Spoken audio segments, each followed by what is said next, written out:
मित्रांनो नमस्कार. माझे जे फेसबुकवरती जे लेख असतात त्यातला एक लेख आज मी तुमच्यासमोर विषय सांगणार आहे आणि माझ्या त्या लेखाचं नाव आहे सायलेंट मोड.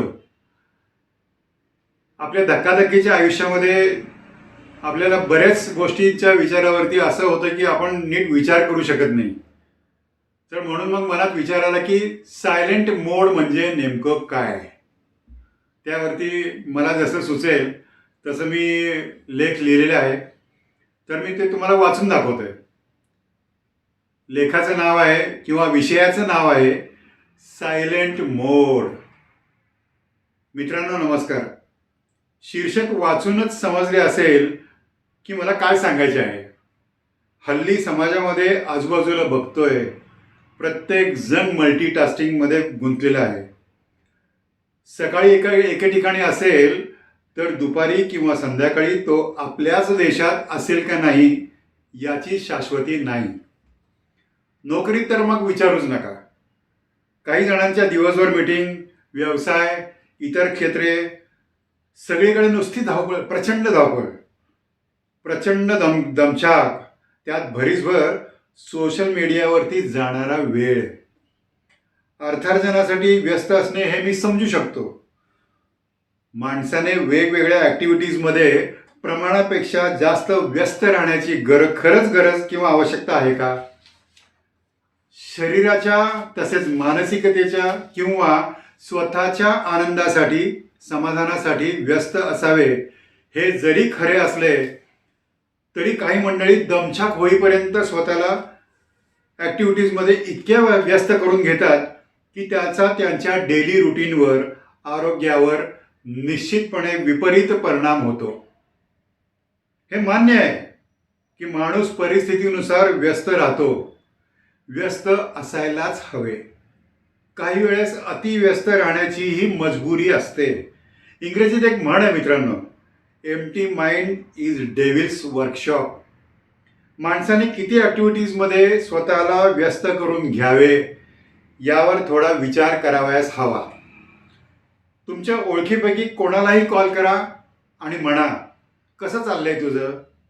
उत्तर येईल, प्रचंड बिझी आहे, वेळच नाही आहे. प्रतिष्ठित डॉक्टर देखील त्यांच्या वैद्यकीय व्यवसायामध्ये व्यस्त राहून प्राणास मुकलेले आहेत. थोडासा सायलेंट मोड हवा आहे. मान्य आहे की सध्याची बाह्य परिस्थिती ही आपल्या जीवनास मजबुरीने फास्ट मोडवर नेते आहे. तरीही त्याला किती फास्ट ठेवायचे हे आपल्या हातात आहे किंवा आपल्या हातात असते. जाणीवपूर्वक याकडे लक्ष देणे आवश्यक आहे. दीर्घकालीन परिणाम विपरीत होण्याची शक्यता असते. समाजात बघतोय सतत काही ना काहीतरी उपक्रम, इव्हेंट्स, प्रोग्राम्स चालू असतात. या 2 दशकामध्ये एवढे प्रमाण वाढले आहे की प्रत्येक वेळी आपण तेथे उपस्थित राहू शकत नाही.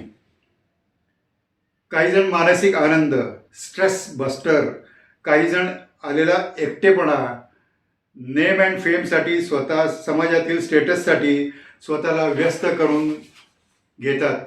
कधी कधी असेही वाटू शकते की या सगळ्या गोष्टी आपण का करतोय, एवढी धावपळ कशासाठी, यातून आपल्याला नेमकं काय साधायचं आहे.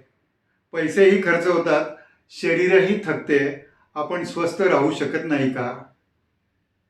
असे जर प्रश्न मनात आले तर आत्मपरीक्षण करून स्वतःला सायलेंट मोडवर ठेवणे आवश्यक आहे. कायमस्वरूपी नाही, पण काही काळापुरते सायलेंट मोडवर असायला हवे. एखाद्या सभागृहात, नाट्यगृहात गेले की आयोजक घोषणा करतात, तुमचे मोबाईल सायलेंट मोडवर ठेवा. ते एवढ्याचसाठी की त्या सर्वांना त्या प्रोग्राम किंवा इव्हेंटचा आनंद घेता यावा. त्या इव्हेंटमध्ये मोबाईल रिंगचा व्यत्यय नको म्हणून फोकस असतो तो प्रोग्राम चांगला होण्यासाठी. आपल्या आयुष्याचेही असेच आहे. गरजेनुसार, आवश्यकतेनुसार आपल्याला आवश्यक असतो सायलेंट मोड. कुटुंबाच्या स्वास्थ्यासाठी परिस्थितीनुसार आवश्यक असतो सायलेंट मोड. गैरसमज झाल्यावर काही काळ जाऊ द्यावा लागतो, त्यासाठी आवश्यक असतो सायलेंट मोड. वादग्रस्त परिस्थिती वादविवाद टाळण्यासाठी आवश्यक असतो सायलेंट मोड. सायलेंट मोड म्हणजे मौन पाळणे नव्हे. इथे फोकस असतो मनशांती याकरता. स्वतःला स्वतःची स्पेस देणे म्हणजे सायलेंट मोड. कोणत्याही तणावात्मक परिस्थितीचे अवलोकन करण्यासाठी आवश्यक असतो सायलेंट मोड. समाजातील किंवा सोशल मीडियावरील काही ग्रुप्समध्ये कधीतरी कोणत्या तरी इव्हेंटमध्ये काही कारणाकडून वाद होतात. अशा वेळी कोणीतरी एकाने सायलेंट मोडवर जाणे आवश्यक असते. परिस्थिती निवळण्यासाठी आवश्यक असतो सायलेंट मोड. काही वेळा आपल्याला माहीत असते की दुसरा चुकलेला आहे, तरी पण स्वतःच्या स्वास्थ्यासाठी आवश्यक असतो सायलेंट मोड. कधी कधी काही गोष्टी पटत नाहीत आपल्याला आणि त्या व्यक्तही करू शकत नाहीत. अशा वेळी नातेसंबंध, मैत्री अबाधित किंवा सुरळीत राहण्यासाठी आवश्यक असतो सायलेंट मोड. काही लोकांना तात्विक वाद घालण्याची इतकी सवय असते की मी किती टॅलेंटेड आहे हे जनमानसात दाखवून द्यायची सवय असते. तसेच काहींना माझंच खरं म्हणण्याची बाय डिफॉल्ट सवय असते. अशा वेळी आपण सायलेंट मोडमध्ये असणे केव्हाही हिताचे. स्वतःची एनर्जी का खर्च करा? हल्लीच्या काळात पटणार नाही, इगो आडवा येतो. कधी कधी सायलेंट मोडवर असणाऱ्या किंवा दिसणाऱ्या व्यक्ती आतून स्ट्रॅटेजिक असतात बरं का, तो भाग वेगळा. काही मंडळी वरून जरी सायलेंट मोडवर दिसत असल्या तरी त्यांच्या अंतर्मनात काय खळबळ चालू असते याचा थांगपत्ता लागून न देण्यात खूप माहीर असतात या व्यक्ती. माझे आजोबा म्हणायचे, म्हणजे वडिलांचे वडील, कमी बोलणाऱ्यांपासून 4 हात दूर राहा. त्यांच्या मनाचा ठाव ठिकाणा घेता येत नाही. बँकेतील हा माझा 40 वर्षाचा अनुभव आहे. सोशल मीडियावर काही जणांना मी किती बुद्धिवादी आहे, टॅलेंटेड आहे हे सांगण्याची खुमखुमी असते. वाद घालण्यात पण ही मंडळी खरंच वरचढ असतात. दुसऱ्यांना कन्व्हिन्स करण्यात त्यांनी खूप स्किल अवगत केलेले असते. तुझेच बरोबर आहे म्हणा, पुढे चालू लागा. अशा वेळी सायलेंट मोडवर गेलेलं बरं. काय एनर्जी खर्च करायची? तसंच सोशल मीडियावर वादग्रस्त प्रक्षोभक पोस्ट करणारी बरीच मंडळी आहेत. त्यांना खरंच दीर्घकाळात मनशांती मिळते का? हा चर्चेचा विषय होऊ शकतो. ध्यानधारणा म्हणजे सायलेंट मोड, विपश्यना म्हणजे सायलेंट मोड. काही व्याधींना कंट्रोल करण्यासाठी लागतो सायलेंट मोड. आरोग्य प्रथम प्राधान्य. आता थोडं लाईट मोडवर नेतो तुम्हाला. एवढे सगळे सायलेंट मोड सांगितले, पण नवरा बायकोच्या पेल्यातील वादळात नेहमी कोण सायलेंट मोडवर असते ते तुम्हीच ठरवा. सायलेंट मोड वाचल्यावर प्रश्न मनात येतो तो म्हणजे, मग आम्ही नेहमी मुख गिळून गप्पच बसायचे का? असा प्रश्न साहजिकच तुमच्या मनात येऊ शकतो. याची जाणीव आहे मला. Getting involved in too many things sometimes invites frustration. So, reduce or minimize the activities in order to get peace of mind. Everything counts at the last lap of the life.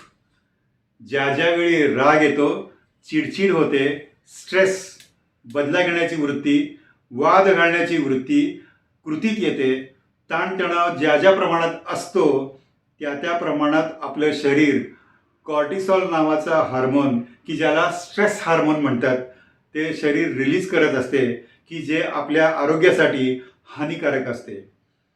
कॉर्टिसॉलची hormone निर्मितीची अजून बरीच कारणे आहेत. आतून शरीराची body chemistry समजून घेणे आवश्यक आहे. हे या लेखाच्या अनुषंगाने सांगावेसे वाटते. हेल्थ ऑन टॉप प्रायोरिटी यासाठी हा व्हिडिओ. तर या लेखातील विचार हे तुमच्या विचारांशी सहमत असतीलच असे नाही. माझा सांगण्याचा मुद्दा असा आहे, आयुष्यात सायलेंट मोडवरती काही वेळेस असणं खूप छान आहे स्वतःच्या स्वास्थ्यासाठी. म्हणून वेळ प्रसंगी परिस्थिती बघून सायलेंट मोडवरती जाणे आवश्यक आहे. मित्रांनो, धन्यवाद.